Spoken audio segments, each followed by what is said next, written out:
Yeah, just restarts are crazy in the Indy 500s because it's so hard to pass. Like once you get going, just the turbulent air and all that. So like when restarts happen, the pace is a little slower. So you're like trying to get really aggressive.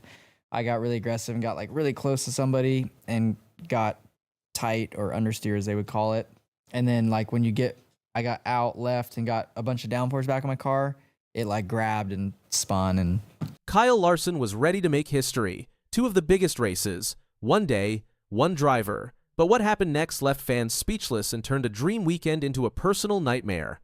Kyle Larson had the racing world watching. He was about to do something extremely rare, compete in both the Indianapolis 500 and the Coca-Cola 600 on the same day. It sounded like a dream for any driver. Fans were counting down the hours, experts were talking about history being made, and Larson looked ready. But just when things seemed perfect, everything took a turn. What came next wasn't just a missed race or a bad finish, it was a surprising fall that left fans shocked and wondering how it all went so wrong. The Double Duty Challenge is legendary in motorsports. Only a handful of drivers have even attempted it, with Tony Stewart being the only one to complete all 1,100 miles in a single day. The physical toll alone is brutal. Add in the mental pressure of switching disciplines midday, from IndyCar to NASCAR, and you have one of the most demanding feats in all of racing. Larson embraced that challenge head-on. He trained relentlessly, split his focus between two different teams, and took on media obligations that seemed never-ending. By the time Memorial Day weekend rolled around, the racing world was watching with high expectations. Then, nature had other plans. Rain delays at the Indianapolis 500 pushed the race back, throwing everything off schedule. Larson ran the Indy 500 but missed the start of the Coca-Cola 600.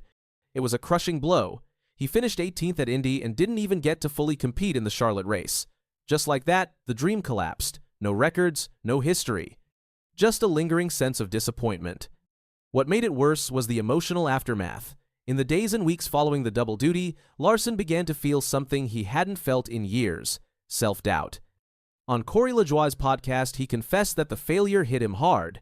At first, he thought he was okay, but after a few underwhelming races, it became clear that something was off. He started questioning everything: his decisions, his performance, even whether he had what it took to bounce back. Larson said everything was going good, but, "So, I didn't feel that way necessarily right off, like right after, but then you go 2 or 3 races in a row of like not running good, then it starts like pound up like, is it me? Is it the car? What is it?" Larson used a phrase that stuck with fans. He fell off a cliff. The man who had once dominated the field looked lost. He wasn't winning. He wasn't leading. For someone used to being in control, the sudden drop in form was disorienting. He even admitted that he didn't realize how much the failure had affected him until it began to show in his driving. And it did show. After that infamous weekend, Larson's results took a nosedive. He went from being a top contender to scraping for finishes in the top 10. His fans noticed, the media noticed. More importantly, Larson noticed. He acknowledged the slump and didn't try to hide behind excuses. That level of honesty was rare in a sport where drivers often brush off bad performances as bad luck or mechanical issues. But here's the part that really caught people off guard. Larson wasn't sure if he would ever try the double duty again. For someone who had poured his heart into this once-in-a-lifetime opportunity, that was a sobering admission. It wasn't just the physical exhaustion or the scheduling chaos, it was the emotional toll. Yet, despite all this, Larson hasn't given up. While he may not have returned to his peak form just yet, he's still fighting. He has managed a few top 10 finishes, and he's trying to rebuild the momentum he lost. More importantly, he's leaning on his team, trusting that the process will eventually bring him back to where he needs to be. It's a slow climb, but Larson seems to understand that not every comeback is instant. Some take time, patience, and a willingness to face your own failures head-on. What makes this story resonate so deeply is how human it is.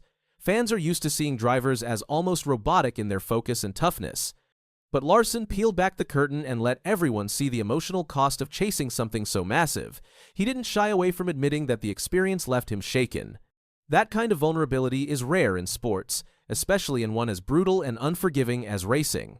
There were critics, of course. Some said he overreached. Others questioned whether splitting his focus between 2 elite-level races was ever a good idea, but most fans respected him even more for trying.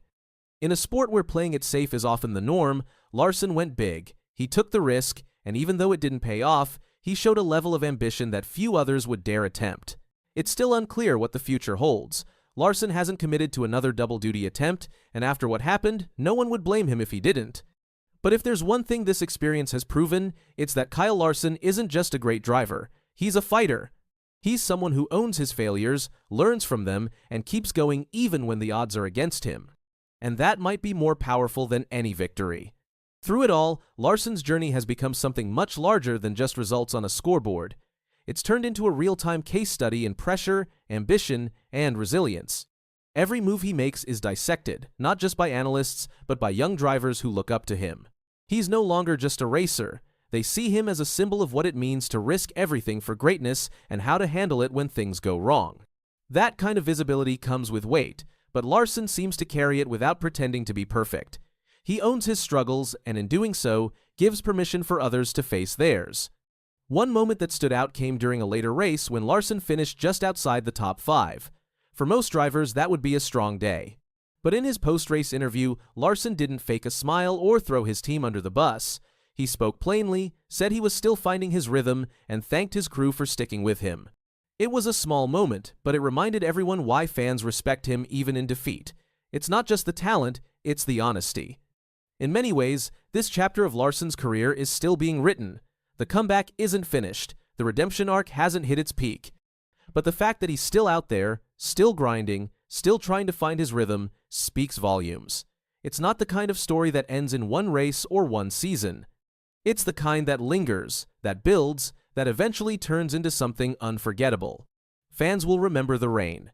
They'll remember the disappointment, but they'll also remember honesty, the vulnerability, and the determination to get back up. Kyle Larson aimed for the impossible. He didn't get there, not this time. But in the process, he revealed something even more compelling than a win, the raw, unfiltered reality of chasing greatness and the cost that sometimes comes with it. As the season continues, all eyes are still on Larson, not because he tried double duty, but because of how he responded when it didn't go his way. The question isn't whether he can win again, it's when. And when he does, it won't just be another trophy, it will be a statement. A reminder that even the best fall, but the truly great find a way to rise again.